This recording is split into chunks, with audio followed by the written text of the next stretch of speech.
दोस्तों, कहते हैं कि भारत हमेशा से वीरों का देश रहा है, जिन्होंने समय पड़ने पर अपनी जान की कुर्बानी देकर भी हमारे देश की रक्षा की है।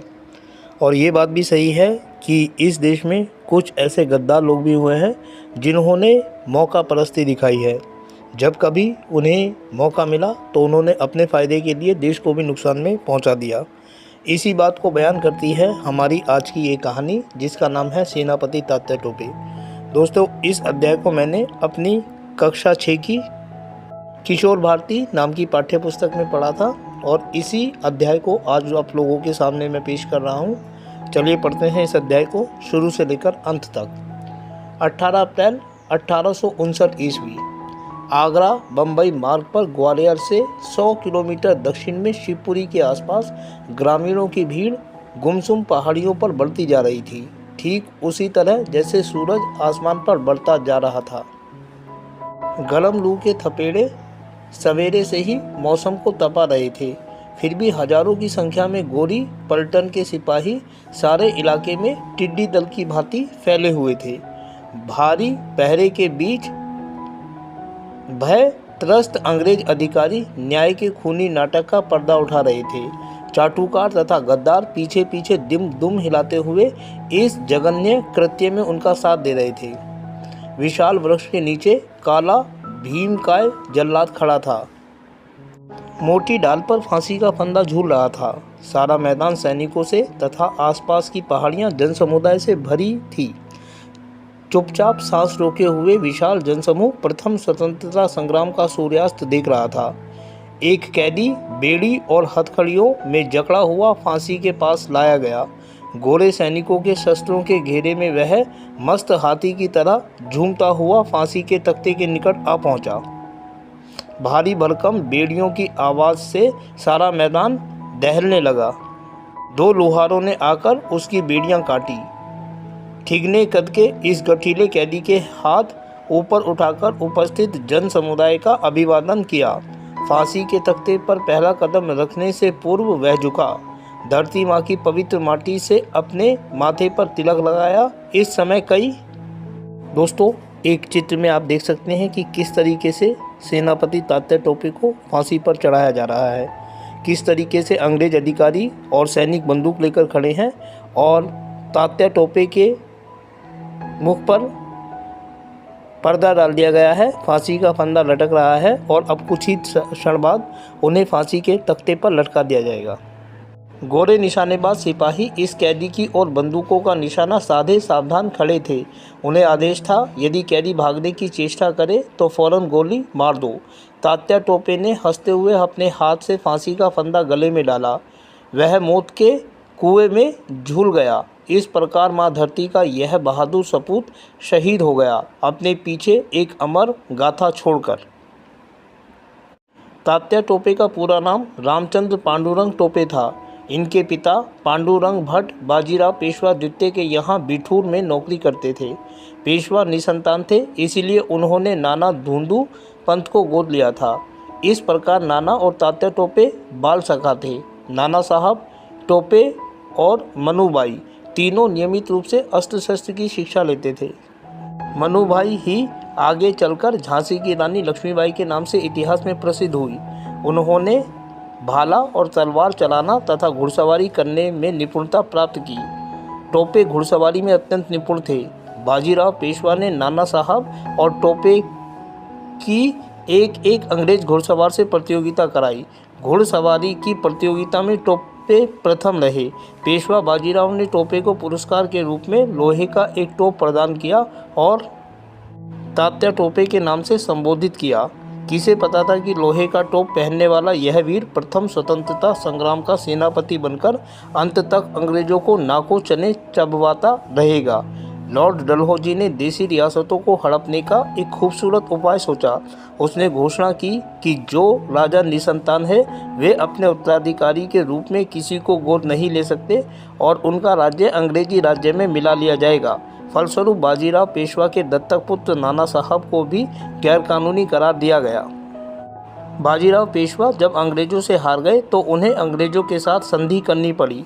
समझौते के अनुसार अंग्रेजों ने उन्हें 8 लाख रुपए की सालाना पेंशन देना तय किया। 1815 में बाजीराव की मृत्यु हो गई। अंग्रेज़ों ने पेंशन बंद कर दी। नाना ने कलेक्टर से लेकर ब्रिटिश संसद तक अपील की, लेकिन उन्हें सफलता नहीं मिली। उल्टे उन्हें यह धमकी मिली कि अंग्रेज़ सरकार जब चाहेगी बिठूर की जागीर छीन लेगी। 1857 ईस्वी में अंग्रेज़ों के विरुद्ध देश भर में क्रांति की आग सुलग चुकी थी। नाना जब युद्ध की तैयारी कर रहे थे, उसी समय अंग्रेज़ों ने कानपुर पर आक्रमण किया और उनके महल पर अधिकार कर लिया। इसी समय तात्या टोपे ने तलवार उठा ली और वे स्वतंत्रता संग्राम में कूद पड़े। उन्होंने सेना तैयार की और बिठूर पर फिर से अधिकार कर लिया। अंग्रेज सेनापति हैवलॉक और तात्या की सेना के बीच घमासान युद्ध हुआ, जिसमें तात्या की जीत हुई, पर बाद में और अंग्रेजी सेना बाहर से पहुंच गई और तात्या को पीछे हटना पड़ा। तात्या बिठूर से ग्वालियर पहुंचे, जहां उन्हें बहुत बड़ी सैनिक सहायता मिली। अब वे कालपी पहुंचे और वहां के किले पर कब्जा करके उसे अपना केंद्र बनाया। जब काफ़ी बड़ी सेना हो गई तो वे कानपुर पहुंचे। वहां के अंग्रेज जनरल को हराकर उन्होंने कानपुर पर अधिकार कर लिया, परंतु जब लखनऊ और इलाहाबाद में अंग्रेजी सेनाएं आ गई तो कानपुर से हाथ धोना पड़ा और तात्या को कालपी वापस आना पड़ा। यहाँ आकर उन्होंने रात दिन एक करके अपनी सैनिक शक्ति बढ़ाई। इसी समय झांसी की रानी लक्ष्मीबाई और अंग्रेज सेनापति सर ह्यूरोज में युद्ध छिड़ गया। रानी ने तात्या टोपे से सहायता मांगी। वे 14,000 सैनिक लेकर झांसी पहुंचे। वहां सर ह्यूरोज की सेना से तात्या की सेना को काफ़ी नुकसान पहुंचा। तात्या कालपी लौट आए। इसी बीच रानी भी कालपी पहुंच गई। वहां दोनों ने ग्वालियर की सेना को मिलाने का प्रबंध किया और दोनों ग्वालियर की ओर बढ़े। ग्वालियर की सेना को मिलाने और उसके किले पर कब्जा करने में कोई कठिनाई नहीं हुई।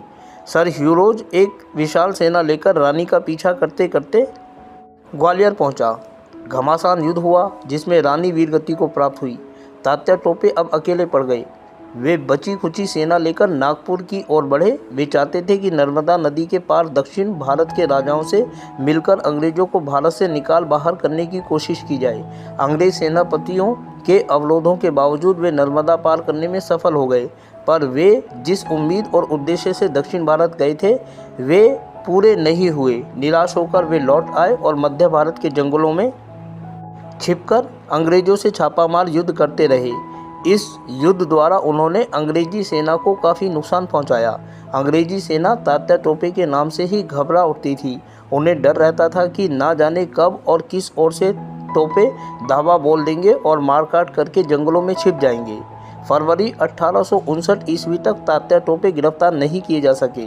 वे अंग्रेजी फौज को नाको चने चबवाते रहे और सेनापतियों तथा अधिकारियों की नींद हराम करते रहे। आखिर अंग्रेजों ने अपनी पुरानी चाल चली। उन्होंने तात्या के मित्र सरदार मान सिंह को अपनी ओर मिला लिया। एक दिन जब तात्या मान सिंह के यहाँ जंगल में छिपे थे तो मान सिंह ने उन्हें धोखे से पकड़वा दिया। उनके विरुद्ध फौजी अदालत में मुकदमा चलाया गया। 18 अप्रैल 1859 ईस्वी को मध्य प्रदेश के शिवपुरी में फौज के सख्त पहरे में उन्हें फांसी दे दी गई।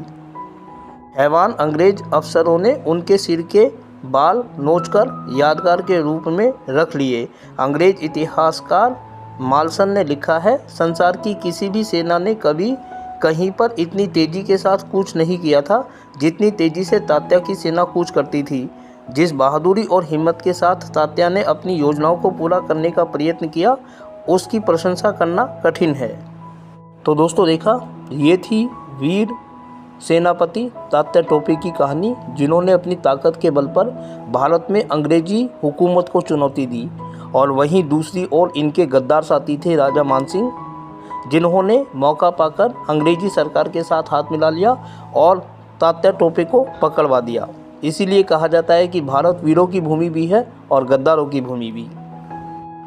तो दोस्तों उम्मीद करता हूं कि आपको यह कहानी अच्छी लगी होगी और साथ ही आपसे अनुरोध करता हूं कि यदि वीडियो अच्छी लगी तो वीडियो को लाइक और चैनल को सब्सक्राइब जरूर करें। इसके अलावा आगे आने वाले दिनों में ऐसी ही अन्य वीडियोस को देखने के लिए जुड़े रहें मेरे साथ मेरे इस यूट्यूब चैनल पर, जिसका नाम है सिंपल एजुकेशन।